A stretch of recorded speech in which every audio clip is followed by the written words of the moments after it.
On my way into the barn this morning. Geez, so much rattling around in my head right now. It's the start of the stake season. I mean, we always, this time of year when, and it gets obviously exponentially worse once the babies start racing, but this time of year, the 3-year-olds are really starting to get into their, stake program and starting to really tighten up and shine up.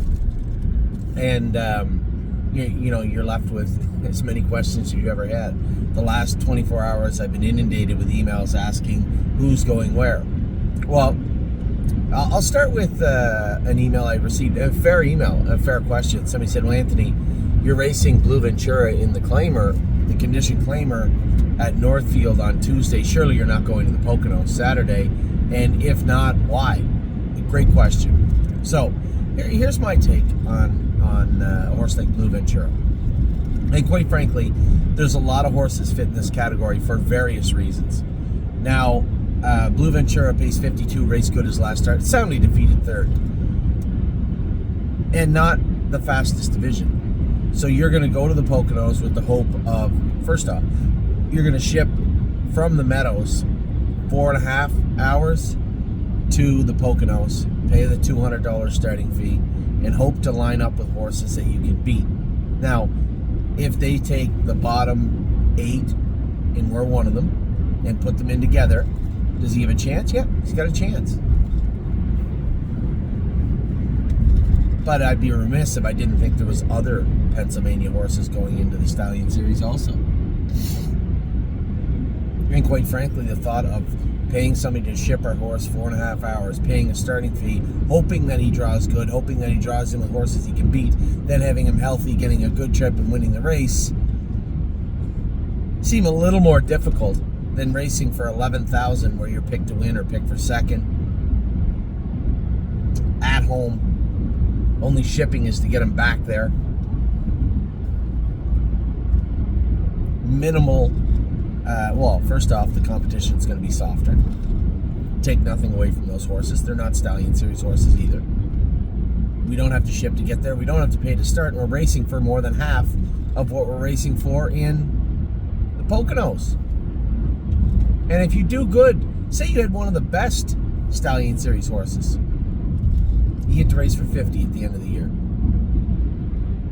So factor in the money we chase all throughout the year, racing against horses that, truthfully, going to be tough to beat. The wear and tear on the horse, all the fees and payments attributed to getting there. I just don't think there's an argument not to race him Tuesday instead of Saturday. Now, if we watch the races on Saturday and they don't look super tough, we can take, hopefully, some of the winnings we make on Tuesday, put it towards maybe shipping them to Philadelphia, or wait for them to come back to the Meadows, I suppose. This would fall under the heading of management, right? Blue Ventura is not the only one. I've been fielding questions all week about Foxy Seaside, about Gorgeous Package, about Freedom Hill, Aunt Lily, Oh He'll Know. I just wrote an email about Oh He'll Know. So one of my partners said, I don't think she's going to be ready to win the Buckeye off a mile and 58. Why? She raced like 6 times this year. 4, 5, 6, whatever she raced. She was plenty tight. She got a little rest. She qualified in 58. It was an adequate qualifier. And to be very clear, the horse that beat her in the qualifier made over 200 last year. Legit nice horse. She left, followed, passed a horse down the lane. What more do you want in a training trip? I was very happy with her. The other 2 fillies, we could put them in the Sire Stakes, or we could put them in the Buckeye. That's a conversation Jason and I'll have. But it goes back to the same thing. If we're just going to be middle of the road, why chase it? Put them in the Buckeye, race for 20.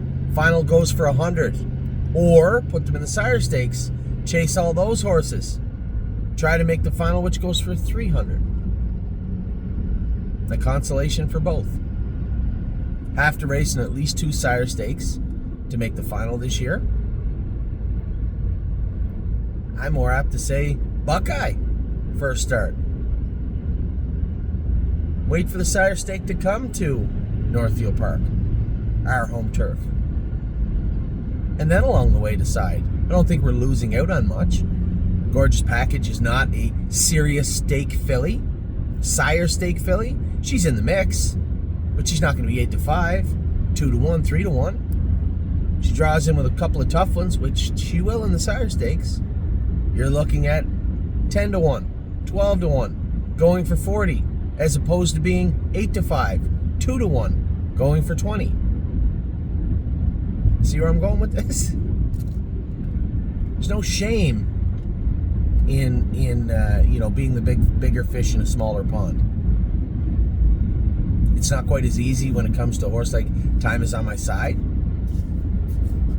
Training wheels are off. Got to race against the big boys and girls.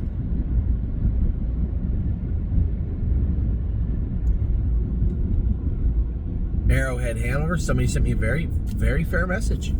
Clearly 53-1 Arrowhead Hanover trotting yesterday is a lot more than Memento Mori's ready to go right now. Well, I wouldn't say that, but yes, he did it in a much more polished fashion.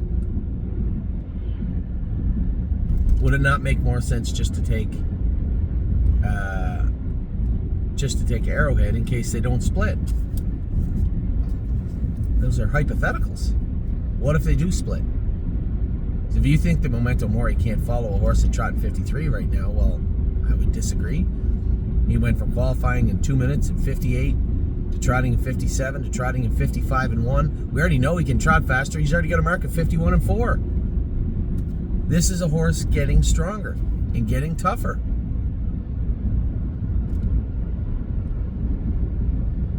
You know, I say these things, but sometimes it's lost on me also. The sheer growth of a young athlete, and I say it like that because I'm watching last night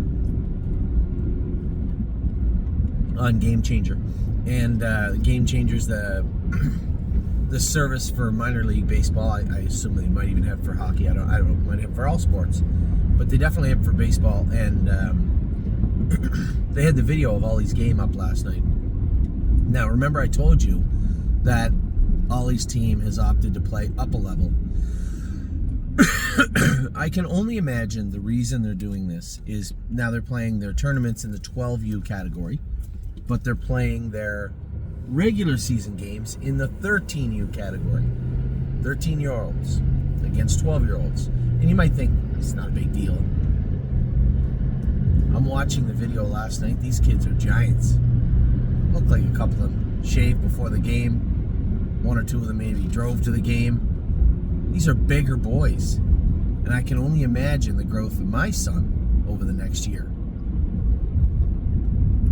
So understanding that is, then you watch the horses train. You don't get to see them the way that I see them. You don't get to see the tiny little changes they make.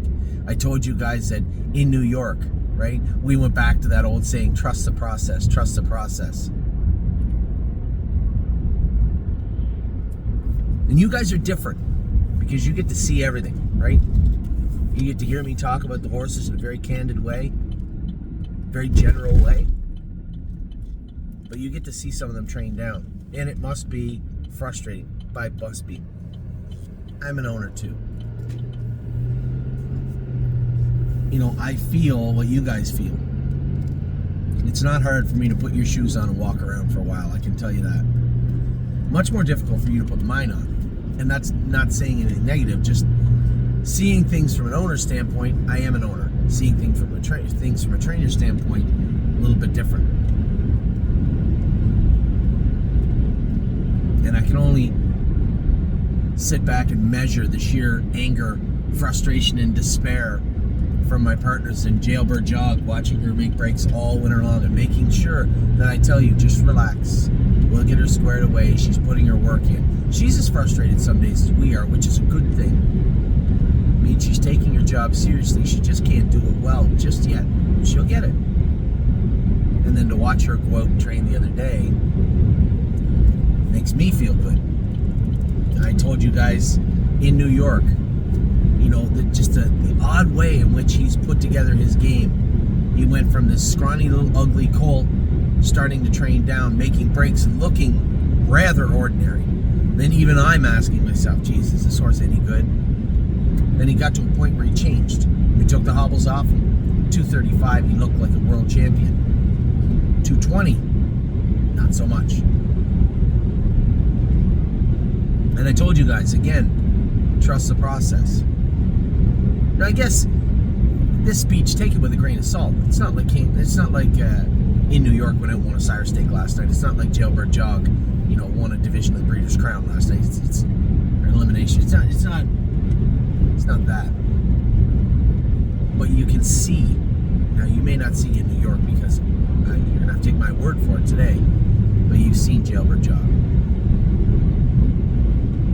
In New York yesterday, the training mile he went was very surprising. And I told you guys as he started to go 2 trips, I told you the problem. He's making breaks when he switches his leads, but he's not hitting that shin hard enough behind to really cause any pain. I can see him do it. He's just brushing it.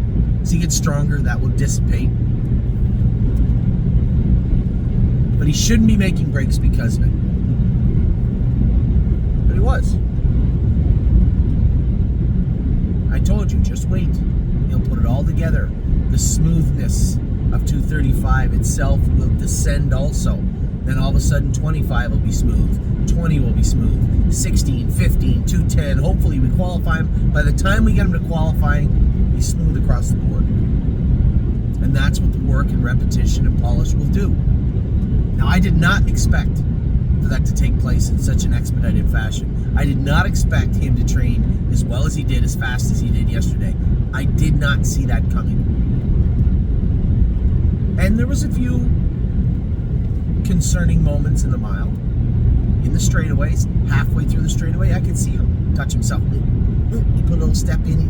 You could see him trying to work through it. And I just let him. Just let him work through it. Much like a coach.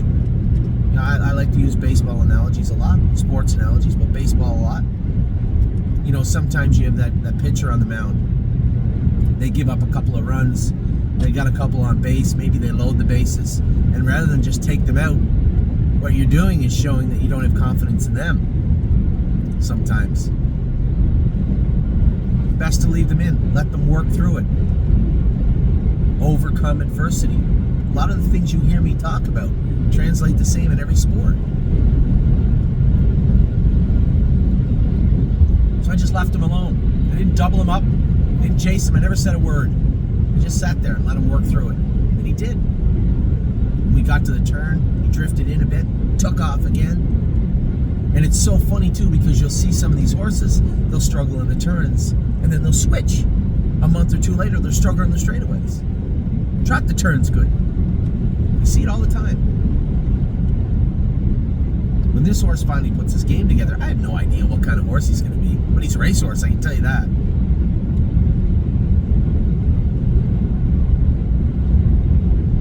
And he's not the only one. To see these horses change and grow up and fill out, it's really amazing sometimes. And we talked about Captain Doolittle, a horse that if you'd asked me in January, February, I don't know. I mean, I actually told one of my partners on Captain Doolittle, at the moment he's worthless. To sell him now is to just wash him. Just gone. And I just didn't think that was necessary. I thought he was good enough to maybe wait. Look at his pedigree. Look at his pedigree. He might be good enough to just wait and see what happens. I can't say that he's going to be a sire stake horse or a stallion series horse. He's a horse. I'm going to tell you one thing. I think you're going to be very surprised with what you see from Captain Doolittle. I know I was and have been and will continue to be.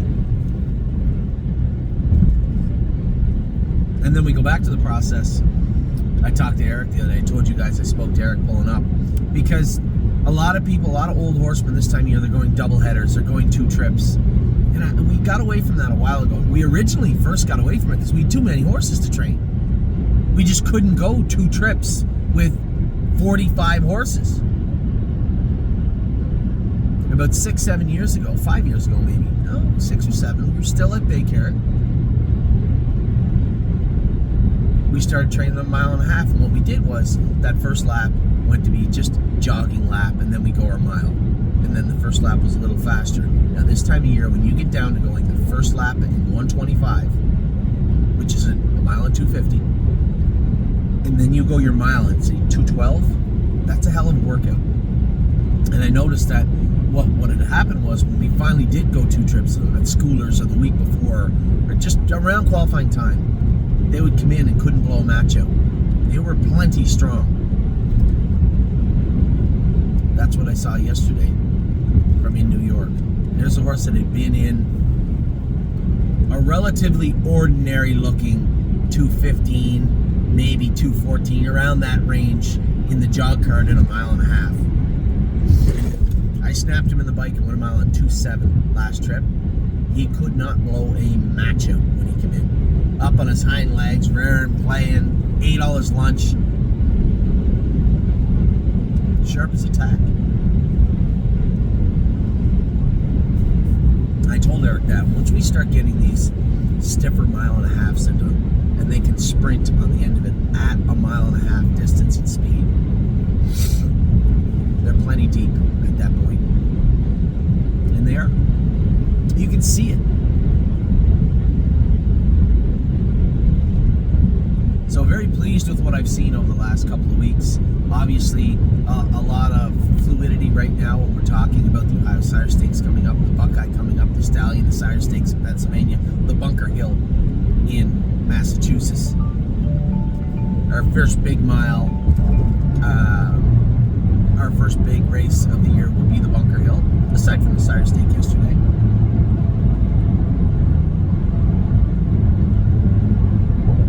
So I'm excited for it. I have no idea what will happen. Will they both get in the same division? Possibly.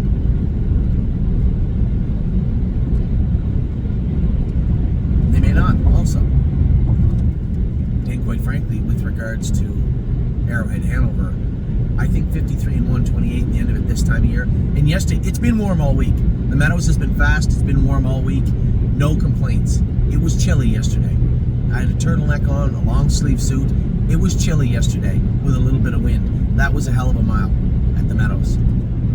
So I don't think we're going to worry about backing away from anybody. And not to take anything away from the Bunker Hill, but it's not usually, PA All-Stars is right on top of that usually, right? So there won't be a Meshuggah there. There won't be a Big Shoes, or whatever his name is, there.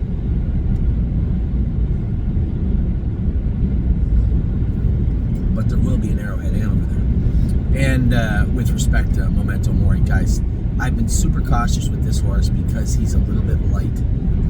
He's a scrawny little horse. Always has been. The fact that he has done what he has done is amazing. The fact that he does what he does is amazing.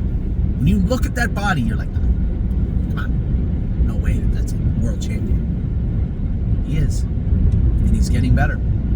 Take that ear hood off, put a set of earplugs on, put him on a helmet, and I don't think you're going to be very unhappy with what you see next week in Massachusetts. So that's where we sit right now.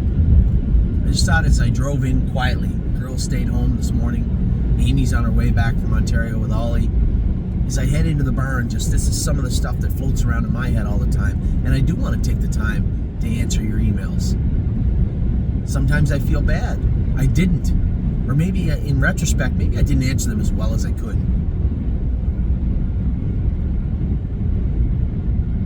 Woodmere Betcha, didn't talk about her enough this week. She raced tremendous, looked great. Jamie Smith continues to do a great job for us on the East Coast, not shockingly. Woodmere Bullet's been in 215, same as her other horses. No matter how you train them, this time of year, they all seem to get to the same place. Our horses are training well in Ontario. Now, for our Ontario clients that wanted to make their way to Mohawk today, they're not at Mohawk today. James had a number of things to do today, so we're just training the babies today at the farm again. He wanted to go down Tuesday or Wednesday and train them at Mohawk, which is fine. There's lots of time. And I'll end this little video with an update on our open house. We're looking at dates. I wanted to have the qualifiers again. I thought that the 8th was a little too early. I didn't mind it last year, but what had happened, we qualified and then we're like, okay, cool, awesome. Now what? we ended up racing some of the 2-year-olds in with the age horses, like in the maiden 2 and 3-year-olds. I don't like that. Can't do the 15th. Curtis is gone somewhere. 15th would have been perfect, but Oliver has a ball tournament in Ontario on the 15th. I was okay missing the last day of it, but as it turns out, I can't do that day, so that's fine. So the next one will be June 22nd. A little late. If we go June 22nd, we'll likely bring a load of horses to the Meadows to qualify earlier in, or just qualify them at Northfield, I should say that. I would say the likes of potentially in New York, Degas, Jailbird Jog, horses like that that have earlier stake races. Blue Rare has the Tompkin Gears on the 26th of June if we want to race her in that. She's a couple of stiff training miles away from being ready, but well on her way back to normal, which is perfect. Just things of that nature. So if I was to give you a soft date right now from me to you, it would be June 22nd, because most of our other horses don't start stakes until the second week of July. Whether it be Ohio, I think New Jersey's actually a little bit later this year too, but I don't know who would be going to New Jersey just yet. Somebody said, well, Jailbird Jog will. I'm thinking Jailbird Jog might just go to Kentucky. Degas in New York, we paid him into the fairs. I wouldn't, on my schedule this time of year, you guys know how crazy it is. I wouldn't mind going to Kentucky Fair with him. Degas, I think we have another one there too. Pennsylvania, we have mostly the Pacers. I think we have 2 trotting fillies, 2 trotting colts ready to go. A horse that really surprised me the last 3 weeks, been Cherry's Girl. Really come around. I saw a glimmer of Don't Ask Again yesterday, looking better. We went a pretty good 1.5 miles, and we were marching pretty good on the end of it. She stayed right on my helmet through the wire. It's a good sign. No breaks. No rudeness, stubbornness, hesitation, trepidation. She looked good. Tyler was happy with her. I'm happy with her. But she's not to where Cherry's Girl is just yet. She's had 3 weeks of very good work. And I see her attitude changing on the track too. You'd never see her ears up before. Now she's up jogging around, looking around. This is my favorite time of year because I expect Perfect Thought to be good right through qualifiers. There's a New Jersey filly that will be going to New Jersey. But I love to see the Cherry's Girls, the in New Yorks, the ones that are near the bottom of the ladder all winter start to rise. And then you also see the ones that are just as good as they can be. Just even Steven, stay where they're at. There's nothing wrong with that. What I haven't seen a lot of is regression. Just horses plummeting through the ladder, getting out of gear, making breaks, getting sore, training terrible. I haven't seen much of that. And this is the first year in quite a while where I can make a case right now on May the 10th, 9th, 10th, whatever it is, for every single baby that we have right now qualifying by July. That's hard to believe. It's something I strive for, but rarely attainable.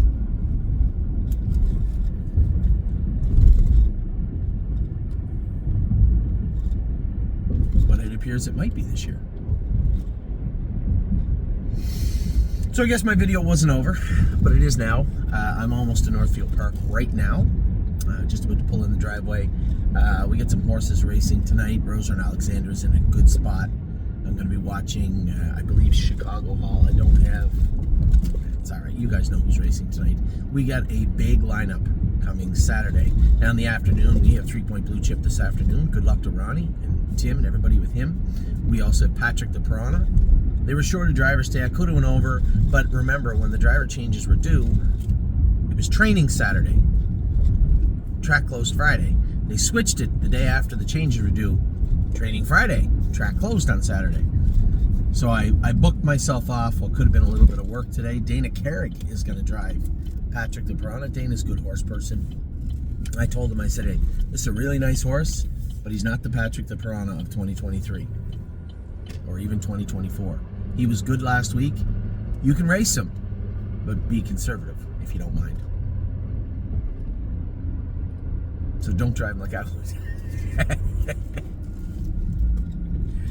Anyway, the sun is out. It's going to be a beautiful day here in Ohio. I hope it is a gorgeous day and a great weekend for all of you, wherever you are. Amy will be back. I'm not doing any of my videos till Amy and I we're going to do all the videos together this afternoon. For now, I'm at work. I hope you're in a cafe somewhere watching this. Have a great day. Have a great weekend. Take care, everybody.